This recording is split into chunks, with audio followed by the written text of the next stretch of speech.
Bonjour, dans un instant vous allez écouter une session enregistrée de connexion et prière matinale.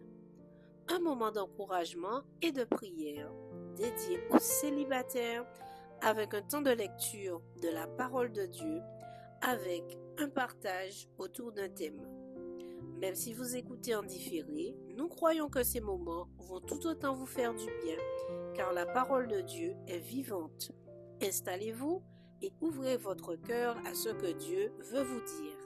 Si vous souhaitez plus d'informations, vous pouvez nous écrire à l'adresse email suivante speak.celib@gmail.com speak speak@celib@gmail.com.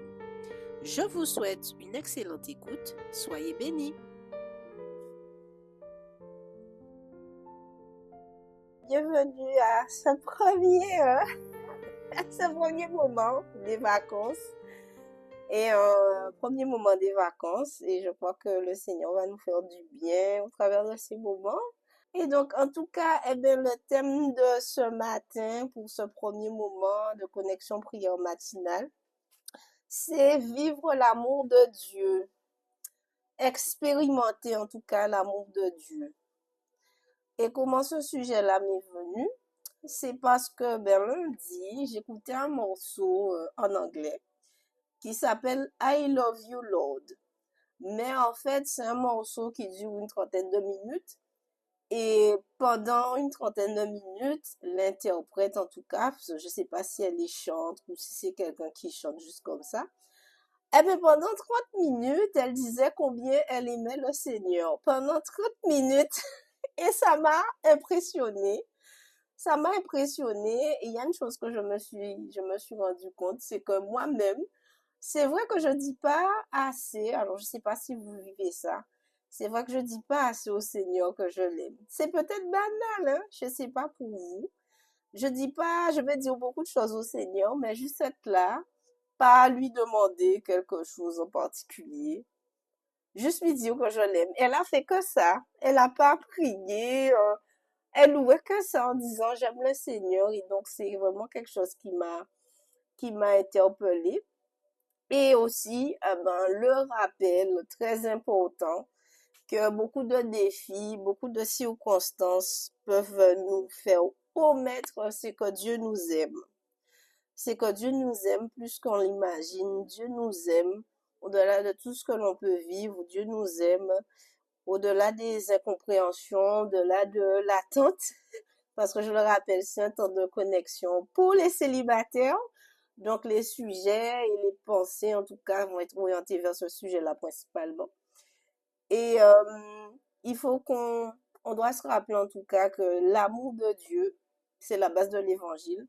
Mais surtout, l'amour de Dieu doit vraiment être une force par rapport à tout ce que l'on peut vivre, par rapport à tous les défis communs qu'on a, même si on se connaît pas en profondeur, mais je crois que nous avons, il y a que des femmes ce matin, nous avons toutes des défis qui sont communs, qu'on peut vivre différemment, mais il y a des défis communs qu'on a. Et vraiment, c'est important que cette vérité, hein, parce que c'est une vérité que, voilà, Dieu nous aime, et que ça soit notre force en tout cas. Et du coup, on va passer au temps de lecture de la parole. Donc, je vais vous donner les passages et puis je vous invite à ouvrir votre Bible. Et comme je le disais tout à l'heure, chacun de son côté peut lire à voix haute ces passages et après je vous ferai le partage. Voilà. Donc, on va commencer. Donc, comme vous le supposez bien, c'est des versets en fait qui parlent de l'amour de Dieu. On va voir 1, 2, 3, 4, 5 qui sont assez longs. Donc voilà, je n'ai pas mis beaucoup. Et puis voilà, que ça puisse vraiment vous fortifier. Vraiment vous fortifier. Et voilà, donc c'est ça. Toute simplicité. Alors on va commencer avec Romains chapitre 8. Romains chapitre 8, versets 33 à 39. Romains chapitre 8. Ok. Romains chapitre 8, versets 33 à 39. Qui accusera les élus de Dieu? C'est Dieu qui justifie. Qui les condamnera? Christ est mort, bien plus, il est ressuscité. Il est à la droite de Dieu et il intercède pour nous. Qui nous séparera de l'amour de Christ? Sera-ce la tribulation ou l'angoisse, ou la persécution, ou la faim, ou la nudité, ou le péril, ou l'épée? Selon qu'il est dit, qu'il est écrit, c'est à cause de toi qu'on nous met à mort tout le jour, qu'on nous regarde comme des brebis destinées à la boucherie. Mais dans toutes ces choses, nous sommes plus que vainqueurs par celui qui nous a aimés.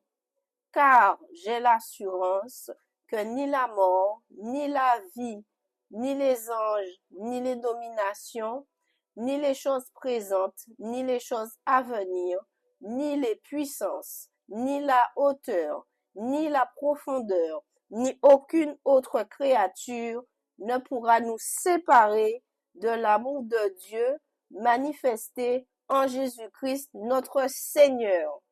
Amen. On continue avec Romains 5, verset 8. Romains 5, verset 8. C'est vraiment un temps pour se fortifier par l'épée de l'esprit, hein, c'est ça. Donc Romains 5, verset 8. Mais Dieu prouve son amour envers nous en ce que, lorsque nous étions encore des pécheurs, Christ est mort pour nous. Amen. Dieu prouve son amour envers nous. Ensuite, nous allons dans Éphésiens 2, versets 4 à 7. Éphésiens 2, versets 4 à 7. Éphésiens 2. Mais Dieu qui est riche en miséricorde, à cause du grand amour dont il nous a aimés, nous qui étions morts par nos offenses, nous a rendus à la vie avec Christ. C'est par grâce que vous êtes sauvés. Il nous a ressuscités ensemble et nous a fait asseoir ensemble dans les lieux célestes en Jésus-Christ, afin de montrer dans les siècles à venir l'infinie richesse de sa grâce par sa bonté envers nous en Jésus-Christ. Amen. Alors, avant-dernier passage, on est dans Éphésiens 3, juste à côté, 14 à 19. À cause de cela, je fléchis les genoux devant le Père, duquel tire son nom, toute famille dans les cieux et sur la terre, afin qu'il vous donne, selon la richesse de sa gloire, d'être puissamment fortifié par son esprit dans l'homme intérieur, en sorte que Christ habite dans vos cœurs par la foi, afin qu'étant enraciné et fondé dans l'amour, vous puissiez comprendre avec tous les saints quelle est la largeur, la longueur, la profondeur et la hauteur, et connaître l'amour de Christ qui surpasse toute connaissance, en sorte que vous soyez remplis jusqu'à toute la plénitude de Dieu, en sorte que nous soyons remplis. Dieu veut que nous soyons remplis de toute sa plénitude. Dieu veut que nous soyons remplis de toute sa plénitude. Et on termine avec Jean 15, Jean 15, 9 à 10. Comme le Père m'a aimé, je vous ai aussi aimé. Demeurez dans mon amour. Si vous gardez mes commandements, vous demeurez dans mon amour. De même que j'ai gardé les commandements de mon Père et que je demeure dans son amour. C'est Jésus qui a parlé. Amen. J'espère que ce premier temps vous fait du bien. Alors du coup, on a lu ces passages donc sur l'amour de Dieu. Je disais tout à l'heure que c'est la base de notre vie chrétienne. Mais combien d'entre nous on vit ça vraiment au quotidien? Combien d'entre nous on est vraiment immergés dans ça? Combien d'entre nous, on a vraiment cette pensée vive de l'amour de Dieu déjà vis-à-vis de nous pour pouvoir en tout cas dépasser les défis et les difficultés qui peuvent venir à nous. Surtout particulièrement par rapport au célibat. Et c'est vrai que on a chacune un passé, hein, voilà, on peut pas l'ignorer.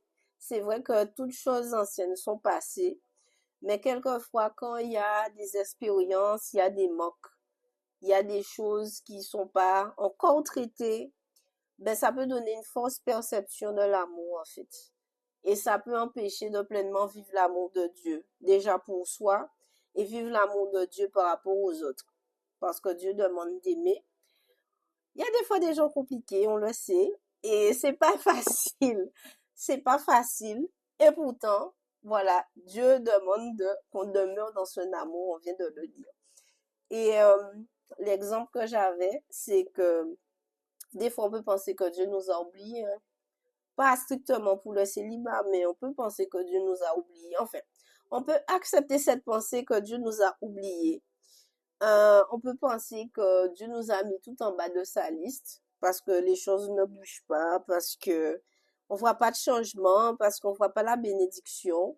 On n'a pas forcément de réponse de Dieu, ou bien Dieu a parlé, on n'a pas trop compris en fait. Et ça alimente le doute. Ça alimente le doute que voilà, Dieu nous a mis tout en bas et que voilà. Et surtout aussi quand une situation s'éternise et on a cette sensation de solitude. On se sent seul par rapport à ça. On a l'impression que personne nous comprend.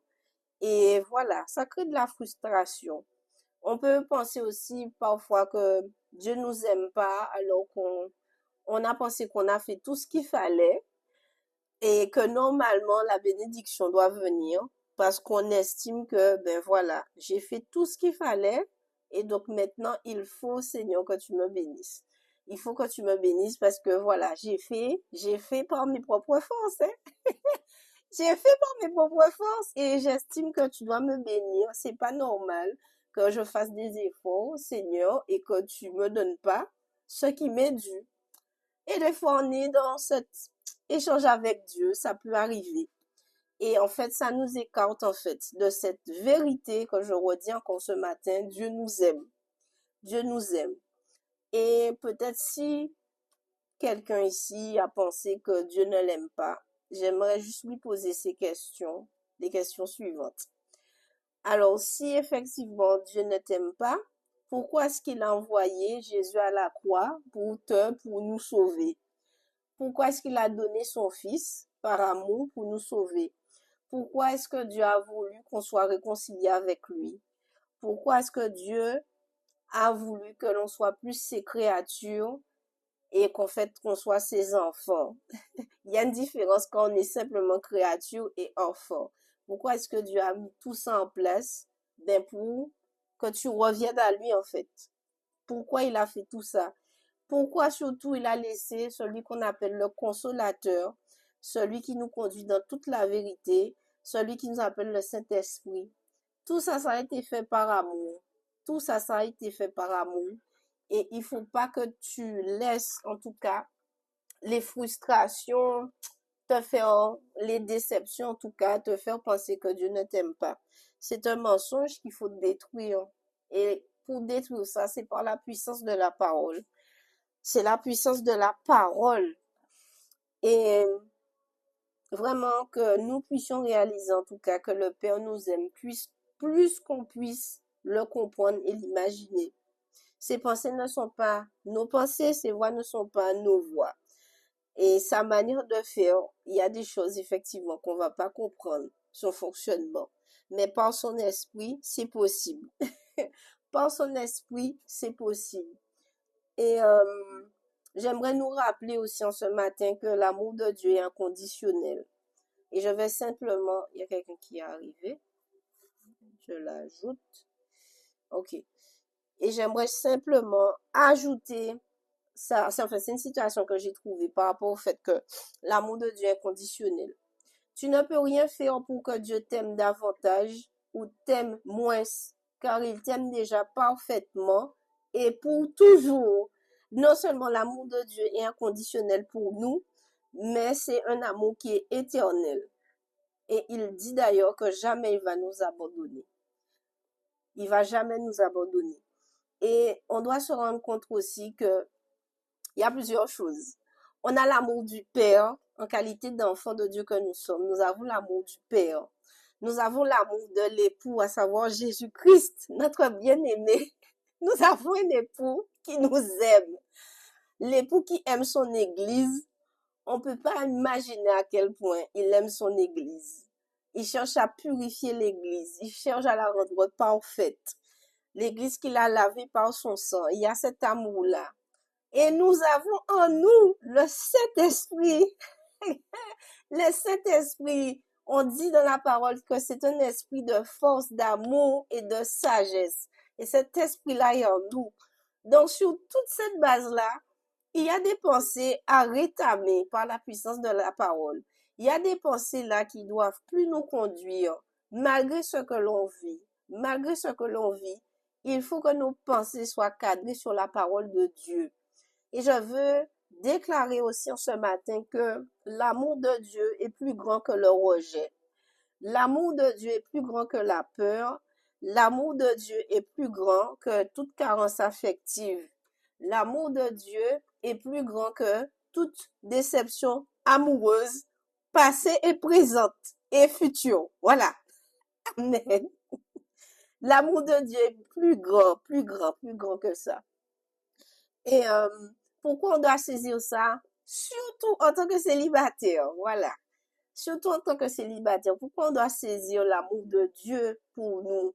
Déjà, c'est un refuge et une sécurité pour notre âme. Notre âme qui a vécu tellement de choses par le passé. Quand on parle d'amour, de relation, ben c'est l'âme qui est engagée en fait. C'est l'âme qui était du moins engagée. Quand nous avons reçu Christ, c'est l'esprit qui s'est régénéré. Mais l'âme a besoin d'être restaurée. L'âme a besoin d'être restaurée. Donc, vraiment, il faut que notre âme, on doit réfugier notre âme dans l'amour de Dieu. Et dans cet amour que Dieu nous donne, nous a déjà offert, cet amour qui est vivant, il est capable de restaurer, il est capable de restaurer, il est capable de rétablir. Dieu est capable de redonner un cœur tout neuf. Dieu peut nous donner un cœur qui est capable d'aimer. Dieu peut nous donner un cœur qui est capable de recevoir l'amour. Parce que oui, malheureusement, on a eu des relations passées, ça nous a fait du mal. On se sait, mais je crois il est temps qu'on passe à autre chose. Parce que les personnes qui nous ont fait du mal, elles vivent, enfin, ceux qui sont toujours vivants, elles vivent. Elles n'ont même plus qu'à de nous, elles vivent. Elles vivent. Et nous, des fois, on met notre vie sur pause à cause de choses que les gens nous ont fait, en fait. Non, nous sommes dans l'amour de Dieu. Et c'est cet amour-là qui doit être notre moteur au quotidien. Et pour celles qui veulent se marier, pourquoi cette vérité est importante? 2 secondes, je remets la musique avant que ça change sur moi. 2 secondes. Donc, je disais pourquoi c'est important pour ceux et celles qui veulent se marier, vraiment que vous puissiez aspirer à être remplis d'amour, de l'amour de Dieu avant l'amour de quelqu'un. Parce que si on cherche à juste être comblé par l'amour de quelqu'un, cette personne sera une idole.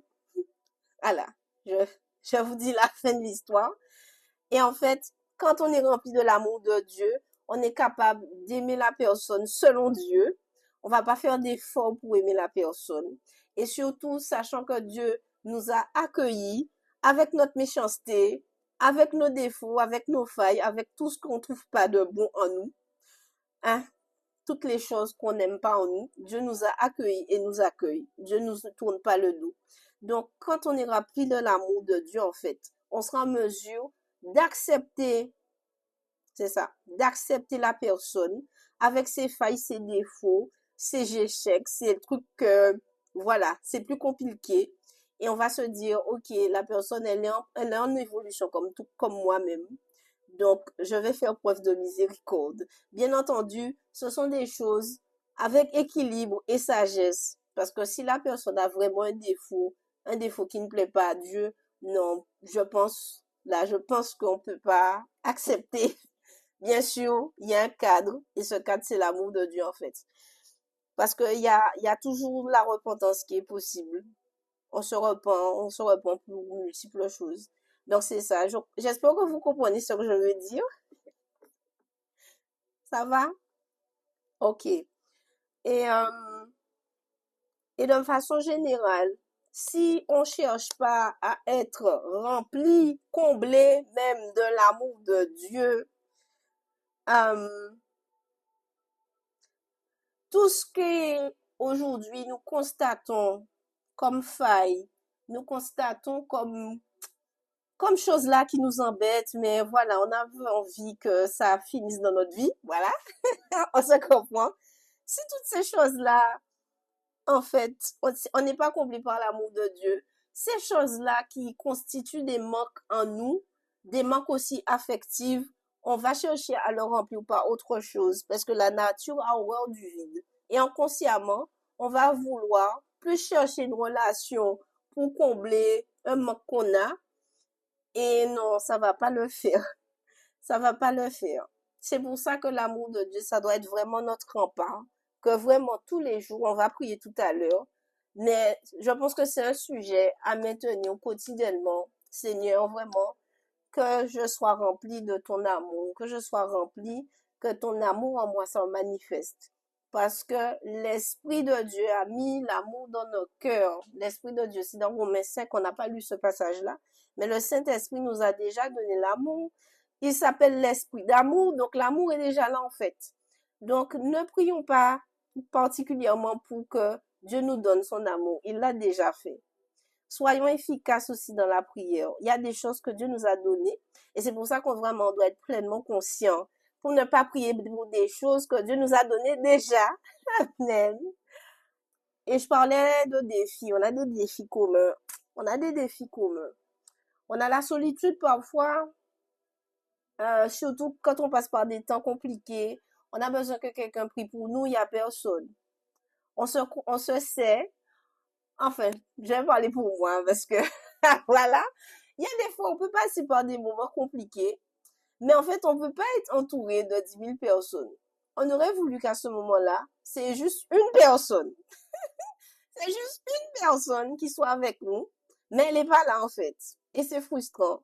Nous devons être sincères devant le Seigneur ce matin. Des fois, c'est pas, on veut pas être avec 10 000, même deux personnes, non. Et c'est pas exprimable, en fait, auprès des gens. Voyons vrai. C'est pas exprimable parce que tout de suite, on aura un retour qui correspond pas à ce qu'on vit, en fait. Et voilà, des fois, on a ce besoin, ouais, je dirais ça comme ça, de juste une personne. Mais la personne n'est pas là. Euh, Quand on vient de famille dysfonctionnelle, il n'y a pas de famille parfaite, mais quand on vient d'une famille, on dit pas je t'aime, par exemple. Pour certaines, peut-être d'entre nous, c'est banal, mais moi, j'ai grandi dans une famille où, justement, je fais le lien maintenant. On n'a pas pour habitude de dire je t'aime. Et du coup, je disais au début que je dis pas assez au Seigneur que je l'aime. Ben, c'est dû à ça. Et quand je me suis rendu compte de ça lundi, j'ai dit, bon, Seigneur, pour toi, je vais faire l'effort. Et petit à petit, je crois que ça va, ça va se diffuser dans ma vie. On va commencer avec Dieu. Donc voilà. Parce que lui, il nous dit qu'il nous aime, mais on lui dit pas alors. C'est comme si demain, on est dans un couple et la personne, euh, on dit à la personne qu'on l'aime et elle dit pas qu'elle nous aime. On va tout de suite dire, ah, mais tu me dis jamais que tu m'aimes. Ben, c'est pareil. Voilà. Donc, c'est ça. Donc, famille dysfonctionnelle. Et des fois aussi, on a juste envie d'être aimé simplement. On a envie d'être valorisé. On a envie de se sentir important aux yeux d'une personne là aussi. Mais pour l'instant, la personne n'est pas là. Et c'est frustrant. Ça crée une frustration. Et en fait, nous ne devons pas culpabiliser du fait que l'on veuille être aimé. Ce n'est pas un péché, c'est pas un mystère en fait. Pourquoi? Parce que Dieu nous a créés ainsi. Si Dieu est amour, forcément, nous sommes ses enfants. Donc, il y a cette chose-là, en fait, qui est en nous. Et nous sommes des êtres relationnels et comme nous le savons, je le crois, un bébé a besoin d'affection. Dès qu'il est petit, ça contribue à son développement. Si on donne pas un bébé de l'affection, ben, pas qu'il peut mourir, mais il va moins bien se développer qu'un enfant qu'on donne de l'affection, en fait. Donc, il y a ça, en fait, qui est en nous et c'est normal. Dieu nous a créés ainsi. Et il faut aussi s'aligner avec ça. Il y a des choses, des fois, on veut faire taire, on veut retirer dans notre vie, mais en fait, il y a des choses qui montrent que Dieu nous a fait ainsi et le fonctionnement est comme ça. Mais après, c'est comment le gérer avec Dieu. Et comme c'est lui le créateur, c'est lui demander en tout cas de nous aider à gérer, voilà, ses envies, gérer ce besoin en fait avec lui. Donc voilà. Et je termine par une citation de Joyce Meyer. Elle disait ceci. Si vous ne savez pas que Dieu vous aime, vous chercherez constamment à arracher de l'amour aux autres.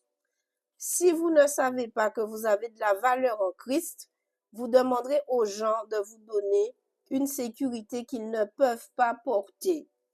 Dieu veut guérir la manière dont vous pensez à vous-même, la manière dont vous parlez à vous-même, la manière dont vous interprétez les silences des autres.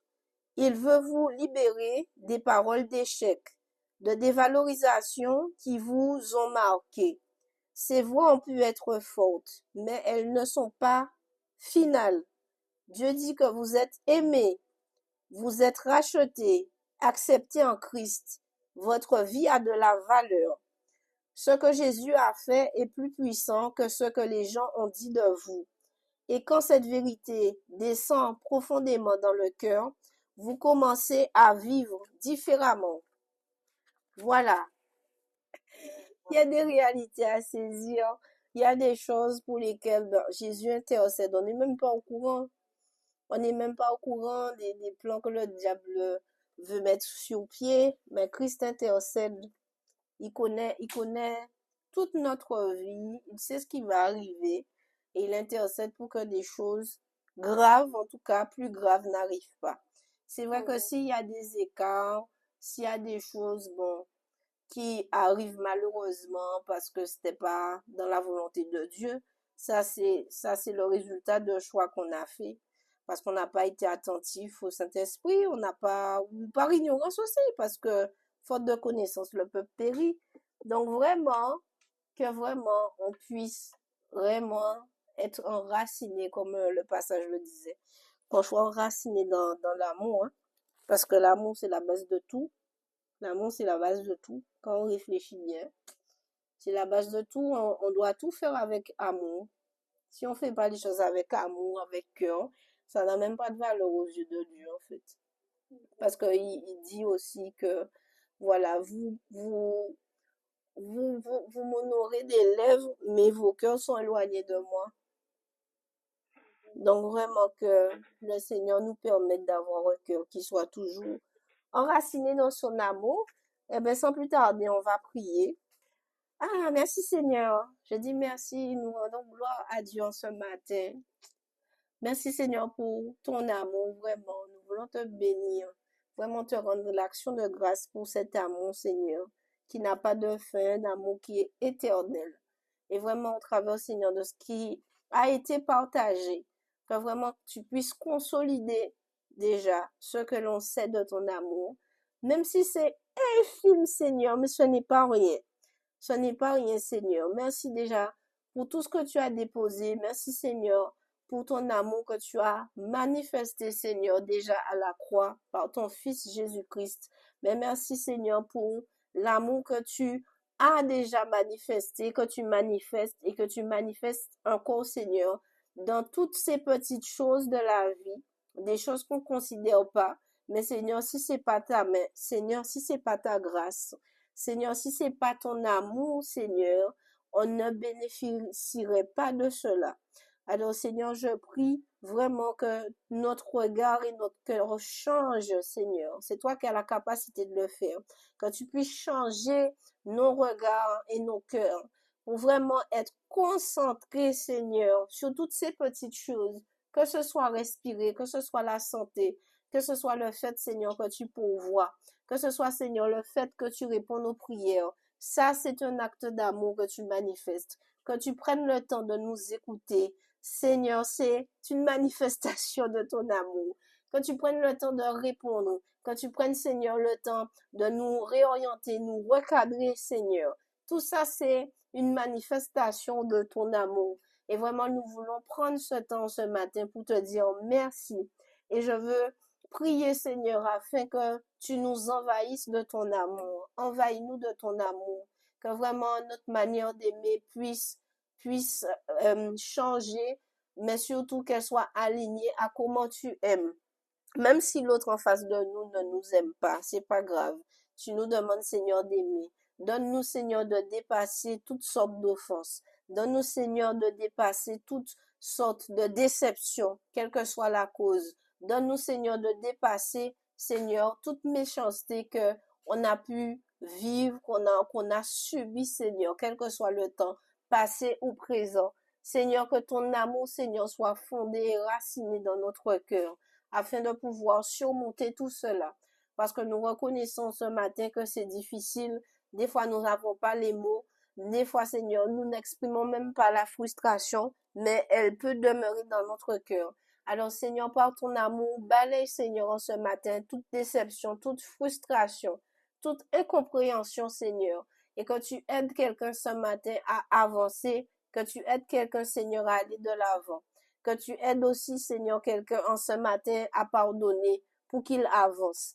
Que tu aides quelqu'un, Seigneur, à vraiment appliquer ta parole parce que tu dis, si vous m'aimez, gardez mes commandements. Si vous m'aimez, gardez mes commandements. Et je crois que notre désir à tous, Seigneur, c'est de pouvoir t'aimer sans mesure. Mais la condition est qu'on doit garder ton commandement. Et nous reconnaissons aussi, Seigneur, que c'est pas facile. Il y a des défis qui nous surpassent. Mais vraiment, ton commandement, je veux déclarer, Seigneur, tes commandements, ta parole est beaucoup plus grand que tout défi que l'on peut traverser. Alors, Seigneur, aide-nous par ton esprit. Merci pour ton Saint-Esprit, Seigneur. Et que cette vérité, Seigneur, soit vivante. Merci, Seigneur, parce que ta parole est esprit et vie. Et que vraiment cette vérité demeure, quel que soit ce que nous pouvons vivre, que c'est que tu nous aimes. Tu nous aimes, le Père nous aime, le Fils nous aime et nous avons l'esprit d'amour qui vit en nous. Nous avons le Saint-Esprit qui a mis l'amour dans nos cœurs, qui a déversé un amour dans notre cœur. Et il est temps que nous puissions le manifester au nom de Jésus. Et je veux prier pour toutes les personnes ou tous les célibataires, Seigneur, qui peut-être ces temps-ci se sentent seuls, ces temps-ci se sentent découragés, c'est ainsi qui ressentent le besoin, Seigneur, d'être avec quelqu'un, mais malheureusement, il n'y a personne, Seigneur. Mais Seigneur, ta présence est plus grande qu'une personne humaine. Et vraiment que tu puisses amplifier, intensifier, Seigneur, ton amour. Je prie qu'aujourd'hui même, que dans les jours à venir, que cette personne qui se sent seule, Seigneur, elle puisse rencontrer quelqu'un, pas forcément le conjoint. Vraiment quelqu'un qui puisse lui emmener une parole de ta part. Quelle est cette discussion où elle sera pleinement encouragée? Quelle est cette discussion, Seigneur, où qu'elle reconnaisse ta voix? Qu'elle reconnaisse c'est toi, Seigneur, qui a envoyé cette personne au nom de Jésus. Vraiment, Seigneur, tu es capable de faire quelque chose. Tu as parlé à la femme samaritaine, alors que même si elle avait 5 maris, elle se sentait seule. Elle a été une femme rejetée, Seigneur. Mais Seigneur, tu as détourné, tu as changé ton plan pour aller rencontrer cette femme samaritaine. Alors je prie en ce matin pour des rencontres divines, des discussions, Seigneur, qui changent la donne. Où vraiment ce soit tes mots, ta parole qui encourage au nom de Jésus. Et je veux déclarer, Seigneur, que ton amour est plus grand que la solitude. Ton amour, Seigneur, est plus grand que toutes les pensées de rejet, Seigneur, au nom de Jésus. Merci de restaurer chacun d'entre nous au nom de Jésus. Amen.